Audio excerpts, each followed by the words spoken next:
आज महाराष्ट्राच्या राजकारणाच्या दृष्टीकोनातून एक ऐतिहासिक निर्णय निवडणूक आयोगाने दिलेला आहे. माझं मत असं आहे की हा अपेक्षित निर्णय आहे.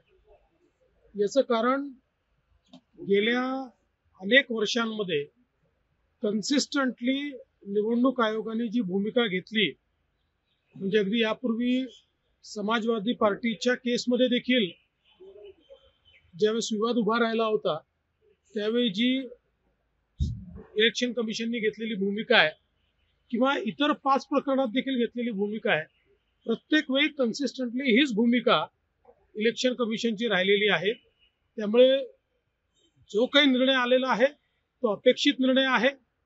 शेवटी मेजॉरिटी जो काही निर्णय घेते तो निर्णय हा लोकशाहीमध्ये महत्त्वाचा असतो आणि सगळ्यात महत्त्वाचं आहे की पक्षाचं जे काही संविधान आहे त्या संविधानाचं किती पालन केलं गेलं आहे या सगळ्या गोष्टी खूप महत्त्वाच्या असतात आणि या सगळ्या गोष्टीचा उहापोह आता या निर्णयामध्ये करण्यात आलेला आहे.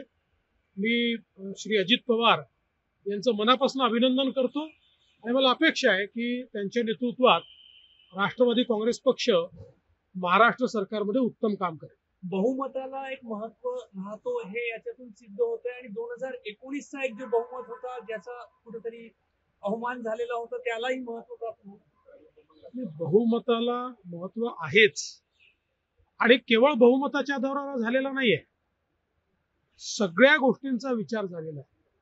म्हणजे वेळोवेळी पार्टीचं संविधान काय होतं, त्याचं किती पालन केलं गेलं, त्या निवडणुका झाल्या की नाही, त्यामुळे आता नेमकी पार्टी कोणाची आहे, अशा सगळ्या गोष्टींचा उहापोह किंवा विचार हा त्याच्यामध्ये झालेला आहे. आणि तुम्ही जे 2019चं विचारताय, मला असं वाटतं की 2019 मध्ये लोकशाहीचा मुडदा ज्यांनी पाडला होता, आज लोकशाही काय असते हे त्यांना समजलेलं. म्हणजे हा 2019चा फेरा पूर्ण झाला म्हणता येईल. हे असं वगैरे काही मी म्हणणार नाही, पण मला असं वाटतं की एवढं निश्चित आहे की आज जे ओरडतायत लोकशाहीच्या बद्दल त्यांनी खरं या ठिकाणी लोकशाहीचा मुडदा पाडला होता आणि तो मुडदा पाडल्यानंतर लोकशाहीने त्यांना त्यांची जागा दाखवली.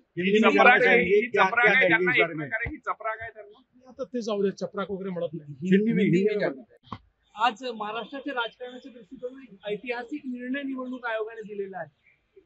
माझं मत असं आहे की हा अपेक्षित निर्णय आहे.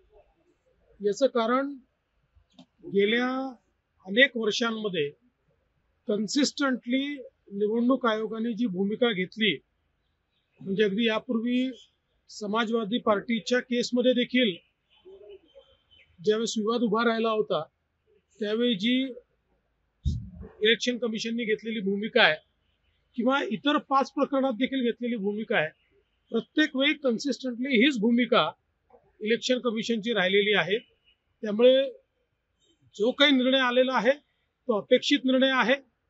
शेवटी मेजॉरिटी जो काही निर्णय घेते तो निर्णय हा लोकशाहीमध्ये महत्त्वाचा असतो आणि सगळ्यात महत्त्वाचं आहे की पक्षाचं जे काही संविधान आहे त्या संविधानाचं किती पालन केलं गेलं आहे या सगळ्या गोष्टी खूप महत्त्वाच्या असतात आणि या सगळ्या गोष्टीचा उहापोह आता या निर्णयामध्ये करण्यात आलेला आहे.